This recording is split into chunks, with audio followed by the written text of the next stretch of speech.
ఆరోగ్యం అంటే natural food, nature మంత్ర. ఇప్పుడే మీ ఇంటికి తెచ్చుకోండి. అని మీరు ఒక మాట అన్నారు సార్. ఇప్పుడు అంటే ఒక మనిషి నచ్చితే అతని బ్యాక్గ్రౌండ్ చూడకుండా ఏం చూడకుండా ఛాన్స్ ఇచ్చే డైరెక్టర్ ప్రశాంత్ నీల్ గారు అని చెప్పి అన్నారు. మన తెలుగులో అలాంటి వాళ్ళు ఎవరు? ఆయన తెలుగే కదండి. మన టాలీవుడ్లో టాలీవుడ్లోనా బోయపాటి గారు ఉంటారు. బోయపాటి గారు. బోయపాటి గారు ఆయనకు నచ్చితే ఆయనకు నచ్చాలి. ఆయన చెప్పాడంటే ఇస్తాడు. ఓకే. ఇప్పుడు కాకపోయినా ఇంకో నెక్స్ట్ గానే ఇస్తారు. ఆయన చాలా మంచివాడు బోయపాటి గారు ఉన్నారు. అంటే ఎలాగో బోయపాటి గారి ప్రస్తావన వచ్చింది కాబట్టి అడుగుతున్నాను. అఖండ 2లో మీరు ఓ మంచి క్యారెక్టర్ చేశారని చెప్పి తెలిసింది. అండ్ అఖండ 2 ఇప్పుడు టీజర్ కానీ మొత్తం వైరల్ అవుతుంది. అంటే ఎక్స్పెక్టేషన్స్ కానీ ఆ మార్కెట్ కానీ చాలా హై రేంజ్లో ఉన్నాయి. ఇప్పటిదాకా బాలకృష్ణ గారి కెరీర్లో హైయెస్ట్ మార్కెట్ చేయబోయే సినిమా అని చెప్పి అందరూ బలంగా నమ్ముతున్నారు. ఎలా వచ్చింది అఖండ 2? అఖండ 2 మొత్తం సీన్స్ మేము లేవు. ఓకే. మేము చేసిన సీన్ అయితే ఎక్స్ట్రాడినరీ సీన్. తెలుగు ఈ తీసిన చరిత్రలో అలాంటి సీన్ అయితే మేము చూడలేము ఇప్పటిదాకా. మీరు చేసిన సీన్ ఆ సెటప్ అదంతా నేను అనుకున్న అసలు ఏంటి మన దాంట్లో ఇంత ఆలోచిస్తారు. హాలీవుడ్ స్టైల్లో సెటప్ ఉంది. మేము వెళ్ళి సెట్ చూస్తే ఊరి ఏంది ఇట్లుంది సెట్, ఇంత బాగుంది, ఇంత ఎట్లా వచ్చింది ఆలోచన అనేది మేము షాక్ అయిపోయినాం. షాక్ అయిపోయిన తర్వాత చూసి చేసి పాపం బోయపాటి గారు ప్రతి మనిషిని పలకరిస్తారండి. ఆ మనిషి ఎవరైనా సరే ఏమండి గుడ్ మార్నింగ్, బాగున్నారా, తిన్నారా, లంచ్ చేశారా, వాటర్ తాగారా, ప్రతి సెకండ్ అందరి బాగోగులు చూస్తాడు. ఏ డైరెక్టర్ చేయని పని ఒకటి ఏంటంటే ప్యాకప్ అయ్యే టైంకి ప్రతి ఒక్కళ్ళు బాగా చేశారు, అందరికీ థ్యాంక్స్, రేపు పొద్దున మళ్ళీ కలుద్దాం అని చెప్పి అందరికి బాయ్ చెప్పి చెప్తారు. బోయపాటి సార్ చాలా మంచి పని చేయను. ఎంత బూస్ట్ వస్తుంది మనకి ఆర్టిస్ట్. మామూలు బూస్ట్ కాదు. అవును. ఇప్పుడు మీరు చేయాలంటే నువ్వు చేస్తావు, చెయ్యి, నువ్వు చేయగలవు, ఇలా ఎవరు చెప్తారండి? ఏ డైరెక్టర్ చెప్పరు. చాలా మంచోడు మా బోయపాటి సార్ అయితే. అండ్ ఎలాగో అక్కడ పవర్ హౌస్ పక్కనే ఉంటది. పక్కనే చేయండి అంటాడు ఆయన. బాబు గారు, బాలయ్య బాబు గారు చాలా మంచోడు ఆయనకి. అంటే ఆయనతో ట్రావెలింగ్ ఎలా ఉంది సార్? అంటే ఒక చిన్న క్వశ్చన్, బాలకృష్ణ గారు అంటే ఆయన కొడతారు, అరుస్తారు, తిడతారు, ఇలాంటి ఒక నెగిటివ్ క్యాంపెయిన్ చాలా మంది చేసేసారు. చాలా మంది చేస్తారు. బట్ ఆయనతో ట్రావెల్ అయ్యే మనుషులు చెప్పేది మాత్రం వేరుగా ఉంటుంది. ఆయనంత స్వీట్ పర్సన్ ఇంకెవరు ఉండరు అని చెప్పి చెప్తుంటారు. అవును. సో మీకు ఎలా అనిపించింది? నిజంగా చెప్తున్నా, బాలయ్య బాబు అంత మంచోడు ఇండస్ట్రీలో ఎవరు లేరు హీరోలలో. ప్రతి మనిషితో ఆయన చాలా బాగా మాట్లాడతారు. ఓకే. అది ఎవరైనా సరే. ఇంకొకటి, అందరూ షార్ట్ అయిపోగానే క్యారవెన్లోకి వెళ్ళిపోతారు, లేకపోతే అక్కడికి వెళ్ళిపోతారు, ఇక్కడికి వెళ్ళిపోతారు. బాబు గారు అయితే అక్కడే నార్మల్ కుర్చీ, మనమైనా ఆ బెండింగ్ కుర్చీలు తీసుకొచ్చి ఆడ కూర్చుంటాం అని బిల్డప్ అని కాదు, కంఫర్ట్. ఆయనగా ఏముండవు బాలయ్య బాబు గారికి. నార్మల్ వైట్ కలర్ చైర్ ఉందా, ఆ చైర్ నీలకమల్ చైర్ ఆడ పెడతారు, అక్కడ కూర్చుంటారు, టేబుల్ పెట్టుకుంటారు, ల్యాప్టాప్ పెట్టుకుంటారు. ఆయన పాత సీన్లు చూసుకుంటూ నవ్వుకుంటూ తెలిసిన వాళ్ళని పిలిచి దగ్గర కూర్చోబెట్టి ఎలా ఉన్నారు ఏంటి అన్నా అని పిలుస్తారు. ఏంటన్నా ఏం సంగతి అని చెప్పేసి ఎంత బాగా మాట్లాడతారంటే, ఆయన అంత స్థాయిలో అంత హోదాలో ఉండి కూడా ఓకే, ఇప్పుడు మనకు ఆ స్థాయి కాకపోయినా ప్రతి మనిషి ఆ స్థాయి, నేను ఈ స్థాయిలో ఉన్నాను ఆయన ఆలోచించడు. పిలిచి మరి ఆయన మాట్లాడతారు. ఆయన చేతితోటి ఛాయ్ పోస్తాడు, డికాషన్ పోస్తాడు, తాగండి అంటాడు. అంత మంచి మనిషి అసలు. సరే కొడతారు అంటారు కదా, ఎవడైనా వచ్చేసి ఇప్పుడు మనల్ని వచ్చి గెలికి నువ్వు చేయాల్సిన పని చక్కగా చెబితే కొట్టడా? కోపం వస్తుంది. ఇప్పుడు మేకప్ ఆర్టిస్ట్ని కొడతారని అదని ఇదని చాలా మంది టాక్ ఉంది. ఇప్పుడు మన సీన్ తీస్తున్నాం, చెమట పడుతుంది, అదంతా ఏసీలు ఉండవు. ఆ ఇదిలో ఉన్నప్పుడు నువ్వు వచ్చి పని చేసుకొని టచ్అప్ చేసుకుంటూ చేస్తావా, లేకపోతే అక్కడ బాతకాన్ని కొట్టుకుంటూ కూర్చుంటావా? అలాంటప్పుడు చేయరా పని అని చెప్పి సరిగ్గా చేసుకో అని చెప్పి చెప్తాడు ఆయన.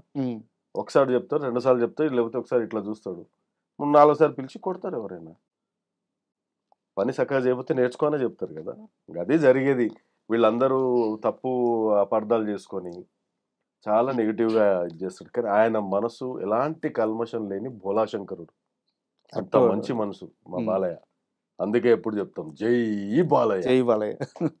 సార్, బాలకృష్ణ గారి ప్రస్తావన వచ్చింది కాబట్టి, అంటే రావణ్ మహారాజ్ అంటే సీనియర్ ఎన్టీఆర్ గారికి విపరీతమైన అభిమాని.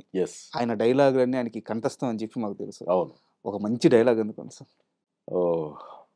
సీనియర్ ఎన్టీఆర్ గారు ఈ డైలాగ్ ఆయన ఏ సినిమాలో ఉందో తెలియదు నాకు కూడా, కానీ ఆ మహేసాబాన్ చూడడానికి వెళ్ళి డైలాగులు చెప్తారు దుర్యోధనుడు క్యారెక్టర్.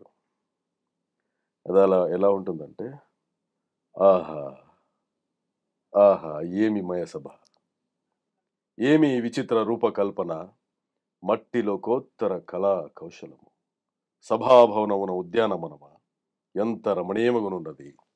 వివిధ పరపరాశత శేకాశికా తరోర విరాజితంబు, రాజిత ధనుస్కంద సురభిర వల్లీమ తల్లిక సంభాసురంబు, బాసుర పుష్పగుచ్చ సరోన్మదర సాస్వాద సంభ్రమద్భ్రమద ఝంకార నినాద మేదురంబు, మేదుర గణగణ నర్తన క్రీడా విస్తృత కలాప కలాప రమణీయంబు, రమణీయ కోమల కలాపాలాప తూప తూపాంకుర సంకీర్ణంబు సంకీర్ణ నికుంజ సుందరంబు. ఆహా యారామసు కుమార్యంబు అత్యంత రమణీయకంబు రమణీయకంబు. నవఖండ భూమండలాది మొగడు దటగడిత మణిగురిని నిరంతర నీరాజిత నిజవాద పంకీర హుండనై, సింధూర పరివేశిత చతుష్టయ వసుంధర భార ధూర్వ హుండనై, పరరాజ మత సంహరణ భీకర భుజబల సమగ్రుండనై, అభిమాన ధనుండనై, దుర్నిరీక్షుండనై, 14 భువనంబులొక్క బెట్టి నెత్తి వచ్చినన్నొక్కడం పజ్జాల ప్రచండ ప్రతాప ప్రభావిదాసులకు నూరుగురు సోదరులకు అగ్రజుండనై, చండధర పరాక్రమోజ్వలమై, దిగంత విశ్రాంత సత్వశోభితమై, అభిమాన వల్లరే వందీకృతమై, నిష్కలంకమై, జగంబున పేరిండిక గన్న క్షుక్షత్రియ వంశమున జనించి అనేక చోహిని సమూహంబులకు అధినాదుండనకు నాకు ఈ ప్రపంచమున ఎయ్యది అసాధ్యము.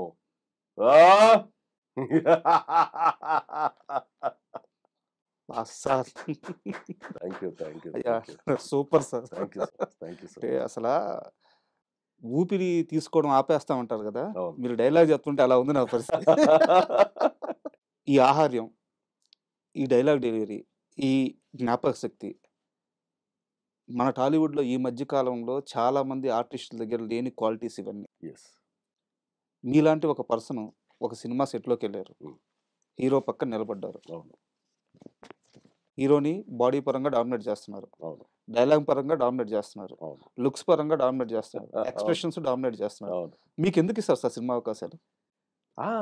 అందుకనే కదా చాలా సినిమాలు ఇవ్వట్లే, ఉమ్, హీరోనే డామినేషన్ చేస్తురని. ఉమ్, ఈయన పక్కన హీరో కనపడట్లేడు అని చెప్పి 2-3 సీన్లకి అంకితం చేస్తున్నాను. మీరు ఫేస్ చేశారా ఇప్పుడు నేను అడిగింది? నేను చెప్తున్నా కదా, ఆ, పిలిచి ఓకే చెప్పి ఫుల్ లెంత్ క్యారెక్టర్ అని చెప్పి కూడా ఉమ్, వన్స్ ఫ్రేమ్ లో మనం కనిపించిన తర్వాత ఉమ్, హీరోకి డామినేషన్ అవుతుండు, ఈయన హీరో కంటే బాగా కనిపిస్తున్నాడు, సింగిల్ టేక్ లో చెప్తున్నాడు అని చెప్పేసి చాలా ఫిలిమ్స్లలో ఈ కొంచెం సీన్లకే కట్ చేశారు.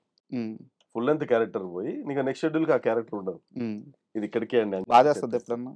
నాకేం బాధ అది, ఉమ్, మనకెందుకు బాధ, ఇది కాబట్టి 100 చేసుకుంటాం ఉమ్. అంతే. ఆ సత్తా ఉంది, ఆ ఆ అంతే ధైర్యం కదా, ఉంది. అది లేకపోతే ఎట్లా. అండ్ ఒక్కసారి మళ్ళీ మీ ఫ్యామిలీ విషయానికి వస్తే, Yeah. మీరు ఈరోజు తెలంగాణలో ఉంటే ఉమ్, పక్క రోజు కర్ణాటకలో ఉంటారు, అవును ఆ కర్ణాటక నుంచి మళ్ళీ మిమ్మల్ని పట్టుకోవాలంటే మళ్ళీ ఏ స్టేట్లో ఉంటారో తెలియదు, అవును ఇటువైపు సినిమాలు. అవును. అంటే ఫ్యామిలీ పరంగా మీకు ఎలాంటి సపోర్ట్ ఉంది? ఫ్యామిలీ పరంగా మా బ్రదరు, మా మదరు, మా ఉమ్, ఫాదర్ అందరు చాలా బాగా సపోర్ట్ చేస్తారు. ముఖ్యంగా మా బాబాయ్ గారు ఉంటారు, ఉమ్, జాన్ బాబాయ్ అని. ఉమ్, ఈచ్ అండ్ ఎవ్రీ టైం నేను ఏది చేసినా ఉమ్, ఆయన 100 సార్లు ఆలోచిస్తాడు. నాకు తెలుసు నేనేం చేస్తున్నాను, కానీ ఎక్కడ మంచి ఎక్కడ చెడు అని ఆలోచించేది మా జాన్ బాబాయ్. ఉమ్. కొన్ని నాకు కొంచెం గైడెన్స్ ఇస్తారు, కొంచెం మనకు ఆవేశం ఎక్కువ, పొగరు ఎక్కువ, బలుపు ఎక్కువ. బలుపు కూడా ఎక్కువ. ఎక్కువే. సో కొంచెం అవి ఇక ఆయన మాట తప్ప నేను ఎవరి మాట వినను, అదొకటి ఉంది. సో చాలా బాగా మంచి మోటివేషన్. నాకు తోడు నా ఫ్యామిలీ. ఓకే. Yeah. అండ్ ఒక్కసారి మళ్ళీ మనం దేవరా విషయానికి వస్తే, Yeah.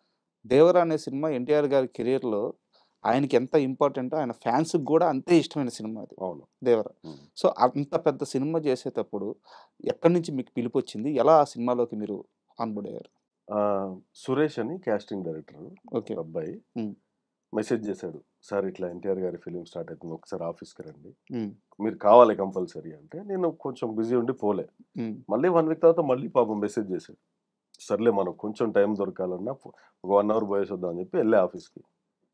వెళ్ళిన తర్వాత గణపతి ఉండే, ఉమ్, గణపతి ఉండి మన అసిస్టెంట్ డైరెక్టర్ గణపతి గారు ఉండే, చాలా మంచి అబ్బాయి.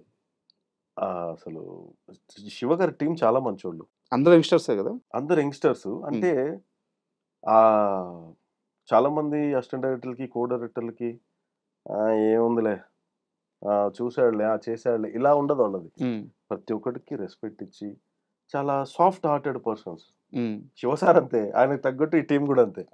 ఫస్ట్ టైం చూడగానే గణపతి ఫైనల్ చేసి, డార్లింగ్ మీరు కంపల్సరీ ఉండాల్సిందే అని చెప్పేసి ఫస్ట్ అయితే ఏమని క్యారెక్టర్ అనుకుంటారు ఏంటి అంటే, లేదు ఎన్టీఆర్ గారి ఫ్రెండ్ క్యారెక్టర్ ఉంది మీరు చేయాలి అని చెప్పి. ఎన్టీఆర్ గారి ఫ్రెండ్ క్యారెక్టర్ చేయండి, నేను ఎగనెస్ట్గా ఏదైనా ఉంటే చెప్పండి అని చెప్పి. అప్పుడు ఇందులో గ్రూప్స్ వచ్చినాయి. ఓకే. ఆ గ్రూప్స్లో ఒక గ్రూప్కి ఒక లీడ్గా పెట్టారు. ఎన్టీఆర్ గారు ఫ్రెండ్గా చేస్తే ఆయనతో ఎక్కువసేపు కనిపిస్తారు కదా. నాకు ఎక్కువసేపు కనపడడం కాదు కావాల్సింది, ఇంపాక్ట్ కావాలి. నేను చెప్పింది ఒక డైలాగే, అంతమంది డైలాగులు ఇంపాక్ట్ రాంది నాది ఒక్కడిది ఎందుకు వచ్చింది? మనం చెప్పే విధానంలో ఉంటుంది, చెప్పే ఎక్స్ప్రెషన్లో ఉంటుంది, వాళ్ళు చేసే ఎడిట్లో కూడా ఉంటుంది. యాక్చువల్లీ అది 2-3 షార్ట్స్ తీసుకున్నారు. దానికి తగ్గట్టు ఎట్లా పోవాలి, ఎలా ఎడిట్ చేయాలి వాళ్ళకి తెలుసు. సో అలా వచ్చింది అవకాశం. ఓకే. ఎన్ని రోజులు చేస్తారు సార్ దేవరాజ్ షూట్? ఫస్ట్ బుజ్జి గారు మేనేజర్ గారు ఫోన్ చేసి సార్ అని చెప్పి మొత్తం మాట్లాడి రెమ్యునరేషన్ అవి ఇవి మాట్లాడుకొని ఒక 44 days అని చెప్పారు ఫస్ట్. సరే ఓకే అని చెప్పి, నేను ఎక్కువ గుంజను రెమ్యునరేషన్ దగ్గర, మనకు క్యారెక్టర్ కావాలి, మనకు కంఫర్టబుల్గా వాళ్ళకి ఇస్తుంది. రెమ్యునరేషన్ మీకేం అవసరం, అవసరం అయితే మీరే ఇచ్చే పొజిషన్లో ఉన్నారు. కరెక్టే, కానీ ఇక అది మన సినిమాలకు చేసుకోవచ్చు. ఇక్కడ మనం కష్టమే, మనం అది మన వృత్తి.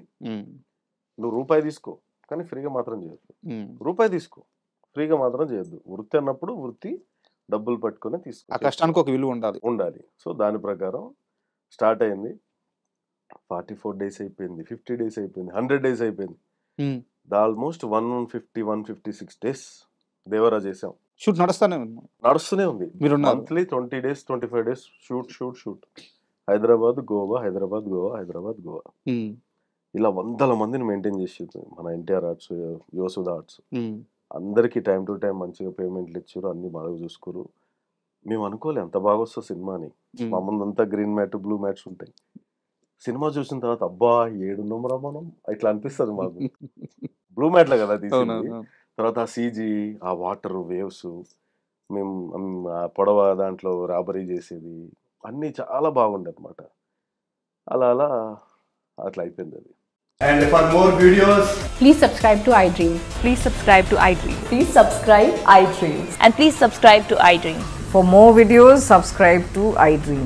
please like, share and subscribe to the channel. Congratulations, iDream. Subscribe to iDream. Subscribe to iDream. So subscribe to iDream Media.